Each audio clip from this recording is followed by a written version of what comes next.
বঙ্গ বিজেপিতে যত দিন যাচ্ছে ততই কি একা হয়ে পড়ছেন বিরোধী দলনেতা শুভেন্দু অধিকারী। তিনি রাজ্য সভাপতি শ্রমিক ভট্টাচার্যের সঙ্গেও বৈঠকে বসছেন না। শ্রমিক ভট্টাচার্য বৈঠকের জন্য দিলীপ ঘোষকে আদর করে ভারতীয় জনতা পার্টির রাজ্য অফিসে ডাকছেন, কিন্তু সেখানেও ডাক পড়ছেন না শুভেন্দু অধিকারীর।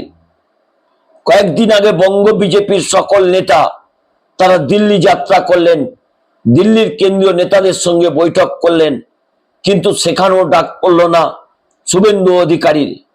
রাজ্য সভাপতি করার জন্য তিনি যে প্রচেষ্টা করেছিলেন অগ্নিমিত্রা পালকে সভাপতি করবেন, সেখানেও তিনি ব্যর্থ হলেন।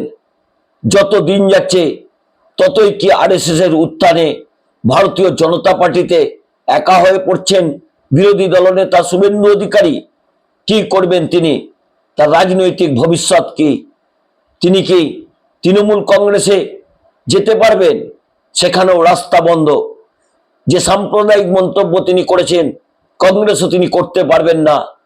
আর সিবিআই এবং ইডির ভয়ে তিনি ভারতীয় জনতা পার্টিও ছাড়তে পারবেন না। কি তার ভবিষ্যৎ?